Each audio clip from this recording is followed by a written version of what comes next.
La dictadura cubana sigue jugando con fuego. ¿Cómo están, amigos? Bienvenidos a Noticias Importantes. Comenzamos.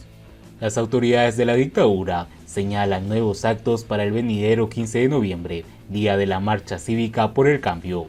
En el principio fue el gran alzamiento nacional anticomunista del pasado 11 de julio. Se difundió en las redes sociales el inicio de la histórica protesta en la villa de San Antonio de los Baños. Al conjuro de esa información, los cubanos salieron de manera espontánea a protestar en medio centenar de puntos de distintas partes de nuestro archipiélago, en ocasiones varios de ellos enclavados en una misma ciudad, como sucedió en La Habana. El segundo aspecto a destacar en este contexto es la brutal represión desatada por la dictadura comunista. Resalta dentro de esto el llamado hecho por el títere castrista no electo: la orden de combate está dada. Al conjuro de ese mandato fratricida, las calles fueron inundadas por policías y militares, también por civiles que iban todos armados de maderos de igual tamaño y similares características, lo que dejaba en claro que actuaban en virtud de instrucciones precisas provenientes del poder. Tras la arremetida feroz de arrestos y apaleamientos, se está produciendo la represión más brutal.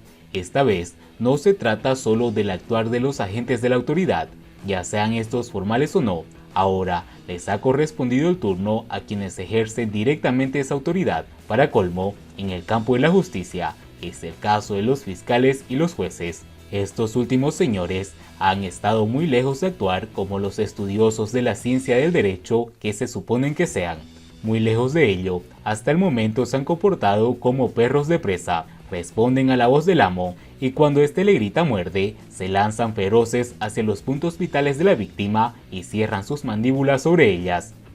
Si su dueño da la orden de sacude, agitan con diligencia la cabeza de un lado a otro. Por último, cuando por excepción se produce el mandato de suelta, abren sus fauces con pocas ganas y permiten que la presa, aunque lastimada, recupere una relativa libertad. En ocasiones, la víctima logra incluso marcharse a su casa, aunque continúe sujeta a un proceso penal.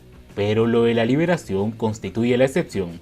En las últimas semanas, la prensa independiente nos ha brindado múltiples informaciones sobre los desproporcionados castigos solicitados por los fiscales del castrismo e impuestos por sus jueces. 10 años por dañar un retrato del fundador de la dinastía, penas de más de un lustro por el mero hecho de desfilar, reclamar libertad y pedir la renuncia de jefes no electos. Pese a esta verdadera orgía represiva, un grupo de activistas prodemocráticos, nucleados en un proyecto al que han dado el nombre de Archipiélago, se han dirigido a las autoridades locales en diferentes ciudades del país. Los anima el propósito de reeditar las protestas cívicas del pasado 11 de julio, aunque con la pretensión, cabe presumir, de hacerla de manera más organizada y masiva. Mucho se ha debatido acerca de si es necesario y conveniente solicitar un permiso para ejercer ese derecho de manifestación pacífico, lo cual reconoce la Declaración Universal de los Derechos Humanos y también proclama la actual Constitución cubana. Debe ser el único país en el mundo en el que se debe pedir permiso. Es probable que todo esto se reduzca a un problema terminológico. En lugar de pedir autorización a los representantes del poder, tal vez habría bastado con notificarles el propósito perseguido por los organizadores.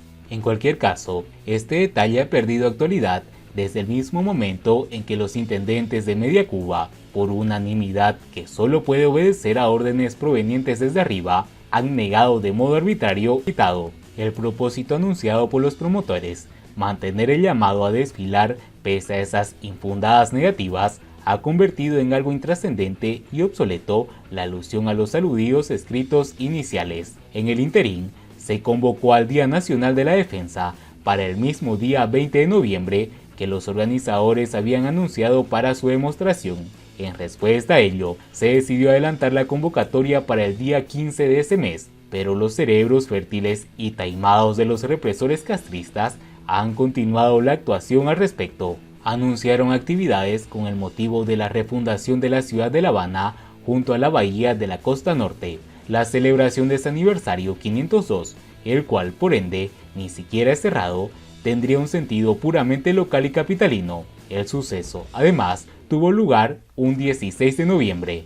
Es cierto que, en ocasiones, las conmemoraciones comienzan en la víspera, pero ya cerca de la medianoche, para esperar la llegada de la fecha histórica, nunca en horas laborables, que es cuando tendrían lugar las manifestaciones. Otra contramedida de la dictadura es la realización de una actividad infantil el propio día 15. Se trata de un plan de la calle. Al respecto, el sitio oficialista CubaSí contiene un material que data de 2015, o sea, de una época en que los comunistas, ni en sus peores pesadillas, soñaban con que el pueblo cubano se lanzara para las calles a demandar su salida del poder. En el texto, el escritor castrista alude a la existencia actual de los videojuegos y se pregunta, ¿será por eso que últimamente veo mucha menos frecuencia aquel divertido y familiar espectáculo de los planes de la calle? Por otra parte, también afirma que se celebraba casi siempre el día domingo, pero el 15 de noviembre será el día lunes. Pese al carácter pacífico que se ha anunciado para las demostraciones ese día, los infantes servirían para proteger a los corchetes de lo que pudiera llegar a ser una demostración de ira popular. ¿Acaso habrá progenitores inconscientes o fanáticos que se presten a convertir a sus hijos en un instrumento de semejante canallada? Mientras tanto nos preguntamos, ¿para qué guerra se prepara el castrismo? Desde hace 62 años, el régimen dice que Cuba tiene que estar preparada para enfrentar una agresión de los Estados Unidos que cada vez parece más improbable. Durante el ejercicio militar Bastión de 2013, en varias prisiones y campamentos de trabajo forzado, ensayaron cómo sofocar motines. Fue un despliegue con todos los hierros, perros, gases lacrimógenos. En aquella ocasión, hubo guardias con cascos vestidos de negros y cubiertos con escudos y con macanas de aspecto muy amenazante que las tonfas habituales que bien conocen los cuerpos de los reclusos. Aquel año, en los meses anteriores al ejercicio militar, ha habido amotinamientos de reclusos en el Combinado del Este, en la cárcel Ivanov y en la prisión provincial de Holguín. La dictadura, que son los carceleros de la finca Prisión Vertedero en la que el castrismo ha convertido a nuestra Cuba, piensan que por medio de la represión lograrán someter a la obediencia a los que osan protestar. Antes de las protestas masivas de los días 11 y 12 de julio, se trataba de un aterrorizamiento preventivo. Bastaba con ejercitar los músculos y los hierros y exhibirlos. Pero cuando vieron a millares de personas en decenas de ciudades del país y poblado manifestándose en contra de la dictadura, no vacilaron en utilizar toda su parafernalia represiva. Ahora parece que están dispuestos a volverla a emplear con tal de impedir la marcha cívica por el cambio prevista para el 15 de noviembre. En los últimos meses, jefes militares y dirigentes de la dictadura han hablado de la necesidad de prepararse para enfrentar acciones de la contrarrevolución que pudieran provocar una intervención extranjera. Pero ¿acaso vale la pena invertir dinero y recursos en maniobras militares cuando Cuba, aún sin salir de la pandemia, está inmersa en la peor crisis de su historia? Las protestas de los días 11 y 12 de julio fueron un aviso de lo que puede suceder. ¿Estarán dispuestos los militares cubanos a un Tiananmen? Y bien amigos, así vamos terminando las noticias importantes del día de hoy. Por favor, nos ayudarían mucho compartiendo las noticias con sus amigos, con sus familiares y así poder informar a muchas más personas con la verdadera realidad en Cuba. Patria y vida mis hermanos, nos vemos en el siguiente informe.